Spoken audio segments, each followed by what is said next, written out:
Assalamualaikum warahmatullahi wabarakatuh.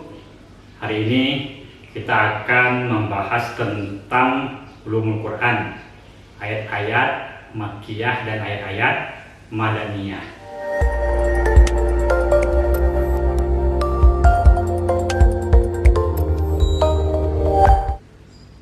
Innal hamdalillah nahmaduhu wa nusalli ala rasulillah wa ala alihi wa ashabihi wa man wala, amma ba'd. Dalam kesempatan kali ini kita akan mengulas tentang makkiyah dan madaniyah. Apa itu surat-surat makkiyah dan apa itu surat-surat madaniyah? Nah, ini sebelum lebih jauh kita lanjutkan, kita akan lihat apa itu pengertiannya. Pengertian dari makkiyah adalah ayat-ayat yang diturunkan sebelum Nabi hijrah ke kota Madinah. Nah, jadi makkiyah itu sebelum Nabi hijrah. Sedangkan madaniyah adalah ayat-ayat yang diturunkan ketika Rasulullah sudah hijrah ke kota Madinah. Jadi yang menjadi patokan di sini adalah sebelum hijrah dan sesudah hijrah.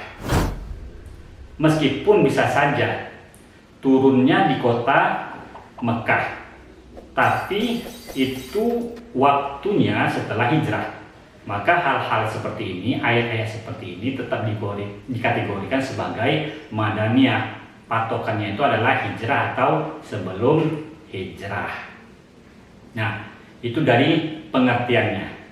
Lalu, apa fungsinya kita mempelajari atau apa fungsinya dari mengetahui makkiyah dan madaniyah? Nah, ini ada beberapa fungsi untuk mengetahui makkiyah dan madaniyah. Yang pertama itu adalah fungsi yang pertama dari mengetahui makkiyah dan madaniyah. Yang pertama, untuk membantu pemahaman para ulama dalam menafsirkan Al-Quran. Jadi dengan tahunya makkiyah dan madaniyah, pemahaman terhadap kandungan ayat-ayat ini akan lebih jelas lagi. Dan sudah jelas ini ada nanti kaitannya dengan asbabun nuzul, kapan waktu turunnya, dan tentu kapan waktu turunnya juga akan menyangkut juga tentang di mana turunnya, dan tentang apa itu diturunkan, apa penyebabnya. Jadi dengan demikian akan membantu dalam menafsirkan Al-Quran. Yang kedua adalah fungsi dari kedua makkiyah dan madaniyah ini, yaitu dalam mengambil metode berdakwah. Sudah jelas pada fase makkiyah dan pada fase madaniyah, dakwah Rasulullah itu juga memakai metode berdasarkan orang yang dihadapinya. Ketika di Makkah, bagaimana Rasulullah menerapkan metodenya ketika berdakwah kepada orang-orang yang belum mengenal Allah. Fungsi yang ketiga dari mempelajari makkiyah dan madaniyah ini adalah membantu dalam mempelajari sirah nabawiyah, sejarah perjalanan Nabi. Rasulullah di Mekah berapa tahun? Rasulullah di Madinah berapa tahun? Dengan mempelajari makkiyah dan madaniyah sudah dijelaskan dalam hal-hal tersebut, dalam pelajaran itu bagaimana fase-fase Rasulullah ketika di Mekah dan bagaimana fase-fase Rasulullah ketika di Madinah. Dengan demikian ini akan memberikan kontribusi kepada catatan, kepada pembahasan mengenai sirahnya Rasulullah Sallallahu Alaihi Wasallam. Nah, lalu berikutnya adalah kita akan melihat apa perbedaan makkiyah dan madaniyah. Nah, lalu apa perbedaan antara ayat-ayat makkiyah dan ayat-ayat madaniyah? Nah, ini kita akan lihat. Yang pertama, untuk surat makkiyah, yang pertama itu adalah ayat-ayat makkiyah itu diturunkan sebelum hijrah. Jadi ayat-ayat yang diturunkan sebelum hijrah dikategorikan sebagai ayat-ayat makkiyah. Nah, tadi sudah kita jelaskan Yang kedua adalah ayat-ayat yang berlafazkan ya ayuhan nas, maka itu dikategorikan sebagai ayat-ayat makkiyah. Jadi dia hai orang-orang, hai sekalian manusia. Nah, itu ciri-ciri dari ayat-ayat makkiyah.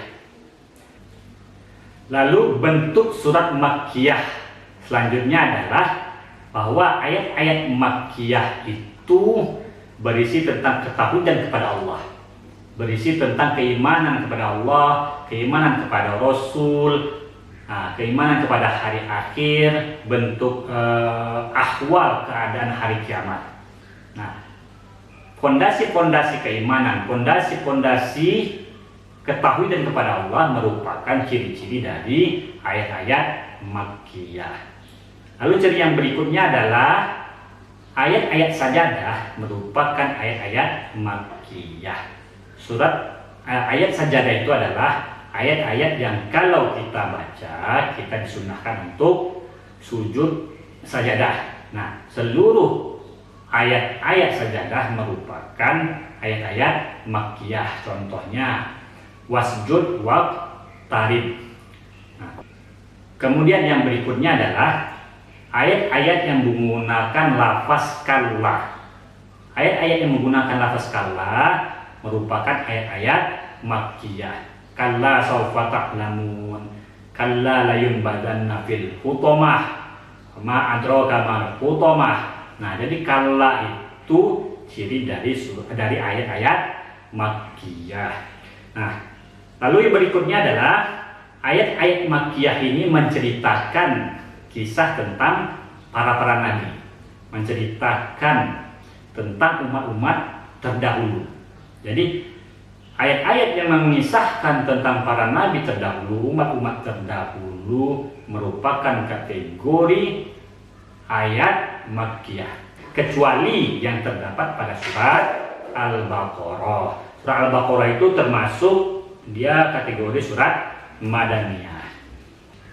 Nah, kemudian yang berikutnya adalah ciri-ciri berikutnya adalah surat yang diawali dengan kata-kata seperti alif lam mim, kemudian alif lam ra, kemudian ha mim. Ini terkategorikan surat-surat dan ayat-ayat makkiyah, kecuali surat Al-Baqarah dan Ali Imran. Surat Al-Baqarah dan Ali Imran termasuk surat Madaniyah.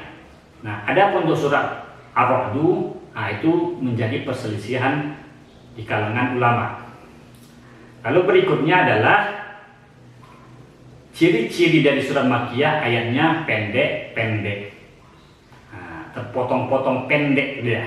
Nah, itu salah satu ciri-ciri dari surat makkiyah.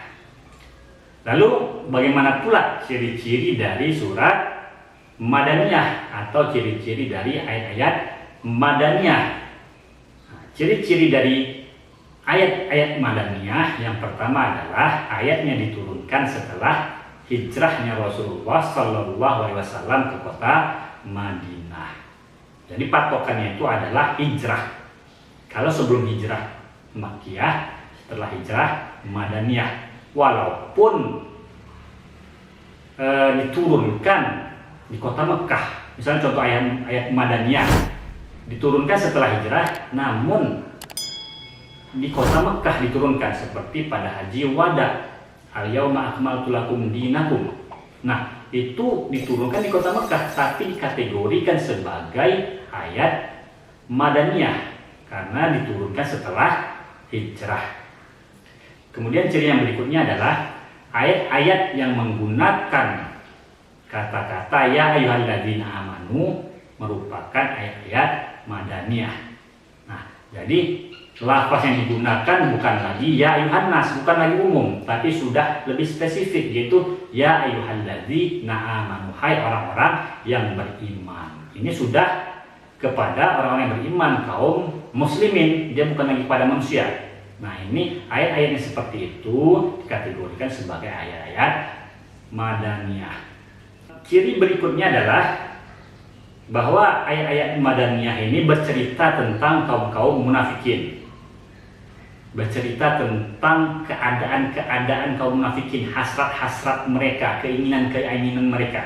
Maka ayat-ayat yang bercerita tentang kaum munafikin ini dikategorikan sebagai ayat-ayat madaniyah. Nah, kemudian ciri yang berikutnya adalah bahwa surat Al-Madaniyah ini bercerita tentang ahlul kitab.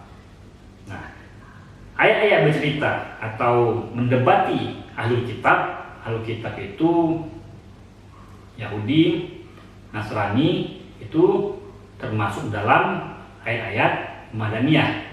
Kalau Makkiyah itu dia nanti kepada kaum musyrikin, bukan kepada ahlul kitab. Lalu dalam surat atau ayat-ayat Madaniyah penjelasannya adalah tentang ibadah fardu, tentang hubungan muamalah, tentang hudud ini sanksi atau pidana di dalam Islam, sistem kemasyarakatan, sistem kekeluargaan, warisan, pengelolaan kenegaraan, hubungan diplomatik. Ini sudah bahasan, sudah ciri dari surat dan ayat-ayat Madaniyah. Ciri yang berikutnya adalah ayatnya panjang-panjang. Kalau Makkiyah itu pendek-pendek, kalau Madaniyah ini ayatnya panjang-panjang. Nah, itulah diantara perbedaan antara Makkiyah dan Madaniyah. Selanjutnya adalah bagaimana cara mengetahui ayat-ayat Makkiyah dan ayat-ayat Madaniyah. Maka dalam hal ini ada dua metode. Jadi para ulama untuk mengetahui Makkiyah dan Madaniyah itu ada dua metode untuk mengetahuinya. Yang pertama itu adalah simai, metode simai. Simai ini adalah riwayat. Jadi mengetahui Makkiyah dan Madaniyah itu berdasarkan riwayat yang ada. Surat ini diturunkan di kota ini atau pada peristiwa ini, itu berdasarkan riwayat yang disampaikan oleh para saksi, yaitu oleh para sahabat. Nah, itu melalui riwayat. Simai itu adalah riwayat berdasarkan simai. Simai itu asal kata itu pendengaran, berdasarkan pendengaran, artinya berdasarkan tutur kata-kata, dan itu adalah berdasarkan periwayatan. Nah, kemudian metode yang berikut adalah berdasarkan kias. Kias ini adalah analogi.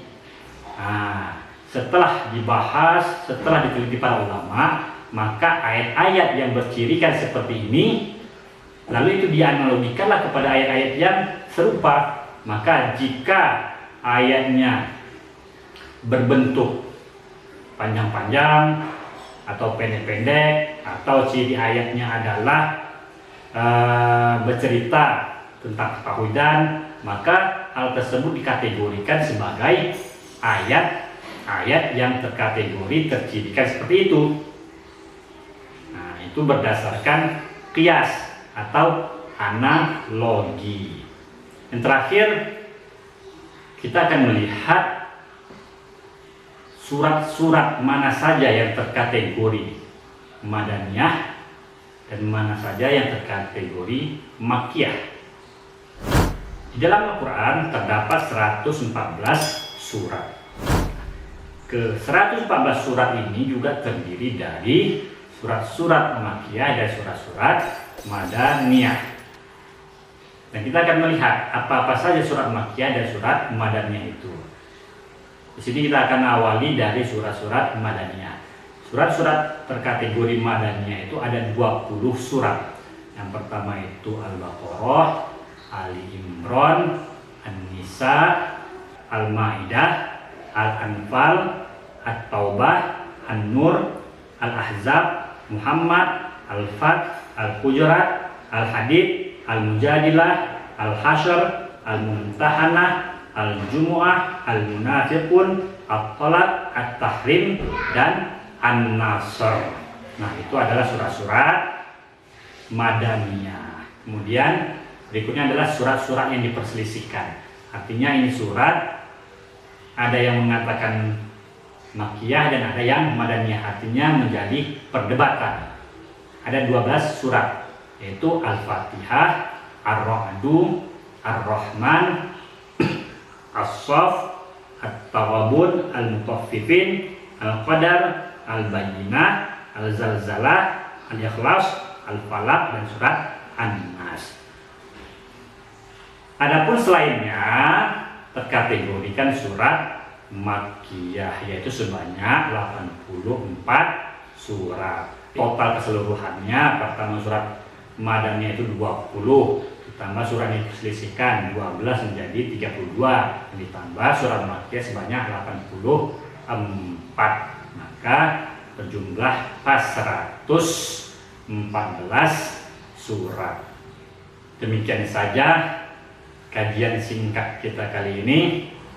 Sampai bertemu di lain waktu. Assalamualaikum warahmatullahi wabarakatuh.